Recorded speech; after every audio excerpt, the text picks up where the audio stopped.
Hello everyone, I'm George from Ireland. Welcome back to my channel. And in this video, I'm commenting on Alexei Mordashov.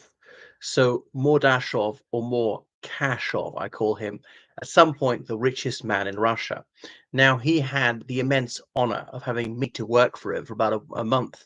I did a 1 month trial as governor to his two sons way back in 2013. Well, he's actually got three sons, but the two older ones. The youngest one was a baby at the time. So what's he like one-on-one? And so many years later, I suppose I feel fairly safe saying this, although it's actually mostly laudatory things I have to say. Through a certain agency, I got this job that summer going to Sardinia, working with a Russian family. I had no idea who they were, landing in the airport on the Costa Smeralda, uh, met by a burly older Russian security guard, and I spoke basic Russian at the time, and going to the estate and meeting him and being introduced as Alexei. So Mr. Mordashov, he was then, let me see, in his late 40s, maybe 5'9". He's lean, he's fighting fit, and he has that Aspergic face. There's a touch of Elon Musk or Greta Thunberg to him. Something about the corners of the lips, the shape of the nose, the corners of the eyes, something unusual about him. You know he's got to be highly eccentric, just very high functioning, in terms of his Aspergic manifestation. Anyway, he's completely genuine. Having spoken to him one on one, having seen him on television, he is the same in private and public. And we actually discussed this about David Cameron, who we both met. And I spoke to David Cameron one on one way back to 2003. He was a new Conservative MP, no idea he's going to be Prime Minister. And he is the same as when he's on display mode, which is something which is reassuring. The same about Prince William, actually. But some people have a persona and they put it on. But Mordashov, yeah, he's a real details man. He's very hardworking. He came from nowhere to make billions, and I can see why, because he would insist on snap inspections in his villa in Sardinia, which really wasn't that large and luxurious, considering, he had something like $10 billion at the time, with his second wife, his two children from her, no, three children from her, his two sons from his first marriage, and then his yacht, the Lady M, a 68-meter yacht, Lady M, named in honor of his wife, Marina. He drank moderately, he didn't smoke, he ate small amounts of healthy food. He's very active, did lots of swimming, scuba diving, into activities. Not just but like doing weights, not huge amounts, but a lot of repetitions. So in excellent shape for a man his age. But he would turn up and unannounced, snap inspections on the yacht, show me this, how does that work, where are the books, likewise with me as a tutoring, what are they doing, are there any mistakes, why did you let this drift, saying, well, we're trained not to pick up a mistake because it's too dispiriting. Just get them to speak to write, only correct the errors which are barrier to understanding. Okay, because otherwise you'll dispirit them. They'll be too demoralized. They'll be too embarrassed to speak or write for fear of making a mistake.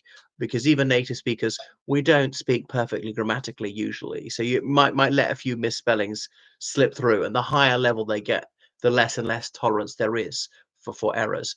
But no, no, no, he wasn't having any of that. Had to be 100%. You correct everything. Like that, getting up fairly early, having a very healthy breakfast. And what I liked about him is he wasn't ostentatious. His clothes were actually quite modest. I don't think he even wore a Rolex, something like that. The yacht, that was for his gratification. Didn't want anybody to know that this was his yacht. And so in that way, quite a private person. No photos of his wife or children are ever seen in public.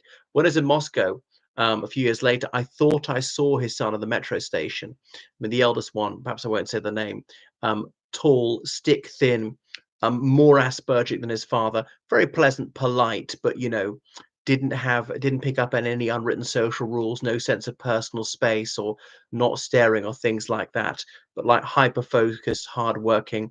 But they're actually were quite well brought up, mannerly children, not spoilt, not conceited. When we were by one of the swimming pools, one of my little villa was the closest one. Could he go into my place to use the loo? And yes, I granted him permission. But it was like that because there's a rich kid stereotype of very, very privileged children being incredibly haughty, condescending, spoiled, but they're not like that. So I commend them like that. The two little girls had less to do with, the baby very little to do with. So you know, boys speaking good English for their age, learning a bit of German and Italian and so on. One of the little girls had an Italian nanny, so bring her up trilingual. So although Mordashov would get up fairly late, a bit lax about timings, he was on holiday. We said we're going to get on the yacht at 12 noon. It might turn out to be 2 o'clock, but we had to be ready to go. So yeah, the yacht was for his pleasure. So in some ways, I respected him, but he was quite annoying, quite intolerant, really annoyed if the boys had had a snack or that we've been playing chess one time. Like playing chess is like the worst thing we could do. Yeah. So goodness. So there he was, the boss, held in high regard by people. Like it if I'm telling them details about exchanging money and stuff like that. Greeting everybody and shaking their hand each morning, seeming genuinely pleased to see everyone. There was an authenticity to him which made me develop an unwilling respect for him, because they say that Ruskies never smile. It's not true, but their smiles are heartfelt. They don't smile for no good reason. They think that is duplicity. They say Americans are two-faced. They'll love bomb you, act like you're the best friend, even though they've only just met you. You can't possibly like me. You scarcely know me.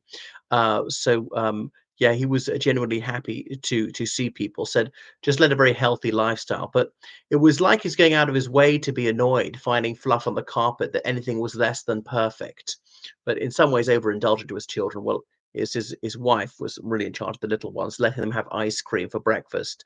The stewardess of the yacht couldn't believe it. Ice cream for breakfast. Okay, okay, I'll go and tell the chef, and so on. So his wife was the sort of most negligent mother you ever met, sort of 40, and given birth 6 months early, and her body had just snapped back into shape.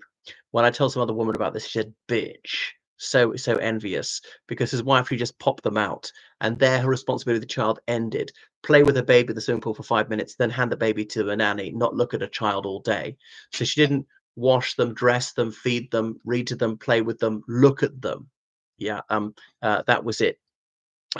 She was a very good looking lady, just absolutely flawless skin, sunbathing, had not very much to say with herself, rather vacuous, but ravishing, especially taking into account her age, statuesque, and all the rest of it. I don't know what his first wife was like. So the Mordashov, he came from nowhere, a small town called Chernopovets, meaning black pepper, the only child of two factory workers with no connections to the nomenclatura, went to university in Leningrad, as it then was, not especially political, into the Communist Party, but it was a manager of some steel factory, began trading shares, prospered in that, went to the University of Northumbria, bizarrely. I think he's a bit of a fan of Newcastle Football Club, and back to Russia, speaking almost perfect English, good German as well.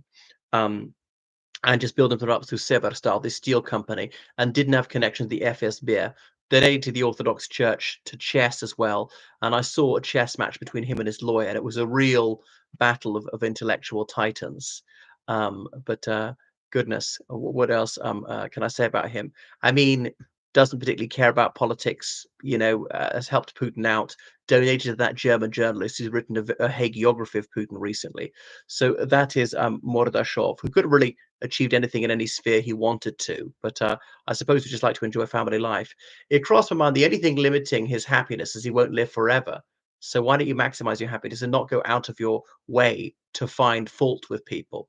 But there we go. He ran a very tight ship, and like all the safety equipment on the yacht, insisting it all be tested out, and it was tested out. So I can see how he made a fortune because he wouldn't let anything drift. He insisted on knowing how it worked, keeping their staff on their toes. Anyway, so that is Alexei Mordashov. Anyway, I'm never going back to Russia, which is why I feel fairly safe making this. Goodbye.